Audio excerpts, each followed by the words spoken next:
శుభోదయం. ప్రేమించు కాపరి ఉషా కిరణాలు ఉదయకాలపు వాక్య ధ్యానమునకు మిమ్మల్ని ఆహ్వానిస్తున్నాం. ప్రార్థన. మా స్తుతులకు కారణభూతుడు అయిన గొప్ప దేవ, ఈ ఉదయకాల సమయానికై స్తోత్రములు. మమ్మల్ని ప్రేమించి ఈ దినమును అనుగ్రహించి ఉన్నారు.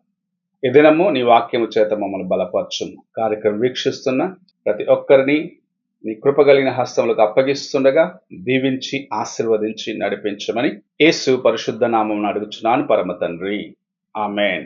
ఈ ఉదయకాలపు వాక్య భాగము 103వ కీర్తన 13 మరియు 14 వచనములను చదువుకుందాం. తండ్రి తన కుమారుల ఎడల జాలిపడినట్లు యెహోవా తన యందు భయభక్తులు గల వారి ఎడల జాలిపడిను. మనము నిర్మింపబడిన రీతి ఆయనకు తెలిసే ఉన్నది. మనము మంటివారమని ఆయన జ్ఞాపకము చేసుకొనుచున్నాడు. చదవబడిన వాక్య భాగములో తండ్రి యొక్క ప్రేమను కుమారుల పట్ల ఆయన ఎలాంటి వాడో అని చాలా తేటగా కీర్తనకారుడు రాసి ఉంచడం చూడగలము.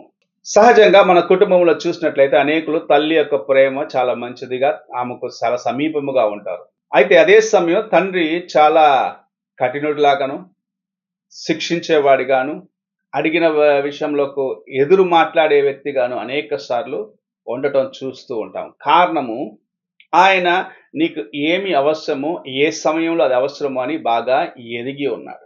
అన్నిటినీ నీకు ఇచ్చి నీవు తప్పు మార్గంలోకి వెళ్లకుండగా నిన్ను కాపాడేదానికి కొన్నిసార్లు నీ ఎదుట కఠినమైన మాటలను, కఠినమైన చర్యలను తీసుకుంటూ ఉంటాడు. మన ప్రభువు కూడా అలాగనే మన పట్ల తండ్రి యొక్క ప్రేమను చూపిస్తూ ఉన్నాడు.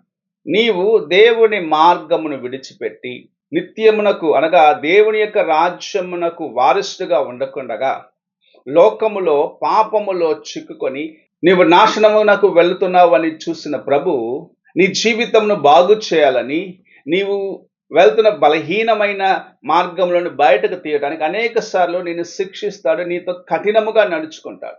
నీవు అప్పుడైనాను నీవు చేస్తున్న పొరపాటును గుర్తించగలవేమో అని. ఎందుకంటే నీవు నశించి నరకమునకు పోవటానికి మన ప్రభువు ఎంత మాత్రము అనుమతించడం లేదు. అయితే నీ క్రియలను బట్టి, నీవు తరచుగా చేసే పాప క్రియలను బట్టి కొన్నిసార్లు దేవుని కృపకు దూరం అయిపోతున్నావేమో. ఈ ఉదయకాల సమయమున ప్రభు తండ్రి ప్రేమ నీ పట్ల చూపిస్తూ ఉన్నాడు. నీవు చేస్తున్న పొరపాట్ల విషయంలో నిన్ను గద్దిస్తూ ఉన్నాడు, నిన్ను శిక్షిస్తాడు. కానీ నీ జీవితము పాడైపోవటం ఆయన ఎంత మాత్రము అనుమతించడు. ఈ ఉదయకాలమున ప్రభు మనము ఆయన చిత్తములో నుండి ఎక్కడికి దూరముగా వెళ్ళిపోతున్నామో, ఎలాగూ ఆయన యొక్క మార్గం నుండి తొలగిపోతున్నామో అని పరీక్షించుకునేదానికి ఈ వాక్యమును మనకు అనుగ్రహించి ఉన్నాడు. నీవు దేవుని యొక్క కార్యంలో ఆసక్తిగా ఉన్నావు, ఒకప్పుడు ప్రార్థనలో ముందున్నావు, ప్రార్థన జీవితంను కలిగి ఉన్నావు, ఆయన వైపు చూస్తూ నడుస్తున్న ఒక వ్యక్తివి. ఈ దినమున దేవుని కార్యములను విడిచిపెట్టి లోకమునకు వెళ్ళినప్పుడు నీ తండ్రి ఎంతగా దుఃఖపడతాడో, ఎలాగూ నిన్ను మరలా తన యొక్క మార్గంలో చేర్చుటకు, ఎలాగూ నువ్వు వెళ్తున్న తప్పైన మార్గంలో నిన్ను సరి అయిన మార్గంకు తీసుకొని రావడానికి ఆయన ప్రయాసపడతాడో, మొదటిగా నీ హృదయమును ఆయన యొక్క వాక్యములకు స్థలం ఇచ్చి తెలుసుకోవాల్సిందిగా ప్రభు మనవి చేస్తూ ఉన్నాడు. నీలో అనేక బలహీనతలు ఉండొచ్చు, నీవు అనేకమైన శోధనల చేత అణిచివేయబడి ఉండొచ్చు. కానీ దేవుని యొక్క ప్రేమ, ఆయన యొక్క కృప ఎంత గొప్పదంటే, ఒక తండ్రి తన కుమారుని యొక్క జీవితము బాగవ్వాలని ప్రయాసపడిన రీతిగా, నీవు నశించి నరకానికి పోకుండానట్లుగా, నీవు నాశనమునకు వెళ్ళకుండానట్లుగా, నీ జీవితము పాడవకుండానట్లుగా ప్రభు నీ పట్ల తన యొక్క ప్రేమను చూపిస్తూ, ఒక తండ్రిలాగా నిన్ను గద్దిస్తూ, నిన్ను సంరక్షించే దానికోసం సమస్తమును చేస్తుండగా నీవు ఆయన ప్రేమను గుర్తిస్తున్నావా? నీవు ఆయనను గుర్తించి ఆయనను వెంబడించే హృదయంను కలిగి ఉన్నావా అని నీ ముందు ప్రశ్నను ఉంచుతూ ఉన్నాడు. ఈ ఉదయకాల సమయమున ఆయన వైపు చూసి నీ హృదయమును చక్కపరుచుకునేదానికి ప్రభు నీకు ఒక తరుణం ఇచ్చి ఉన్నాడు. నీ జీవితంలో ఎన్నో బలహీనతలు రావచ్చు, ఎన్నో శోధనలు రావచ్చు, నీవు అనేక సార్లు కృంగిపోయి ఉండొచ్చు. కానీ నీ తండ్రి నిన్ను చేపట్టుకొని లేపేదానికి నీ ప్రక్కనే ఉన్నాడు. నీవు దారి తొలగిపోయినప్పుడు సరైన మార్గంలోకి తీసుకొచ్చేదానికి కోసం నీ ప్రక్కనే ఉన్నాడు. నీవు ఆయన యొక్క మార్గంలో నడిచి నిత్య రాజ్యము చేరాలన్నదే ఆయన యొక్క ఉద్దేశమై ఉన్నది. ఈ ఉదయకాల సమయమున ఆ తండ్రి ప్రేమను నీవు గుర్తిస్తున్నావా?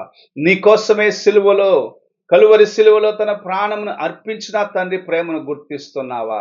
నీ కోసమే ఆయన సమస్తమును చేసినాడని గుర్తించగలుగుచు ఉన్నావా? అలాగింతవరకు లేకపోతే ఈ దీనమైన ఆయన ప్రేమను, ఎంత ఉన్నతమైనది ఆయన ప్రేమ అని గ్రహించుకొని, తండ్రి నిన్ను శిక్షించినప్పుడు నీ మేలు కోసమే అని నువ్వు తెలుసుకొని ఆయనకు సమీపించమని ప్రభు నిన్ను ఆహ్వానిస్తూ ఉన్నాడు. ఈ ఉదయకాల సమయంన అలాంటి ప్రేమను నీ జీవితంలో గుర్తించుము, ఆయనను వెంబడించుము, నిత్య రాజ్యములో ఆయనతో పాటు యుగ యుగములు నివసించే కృపను సంపాదించుకొనుము. ప్రార్థన చేసుకుందాం.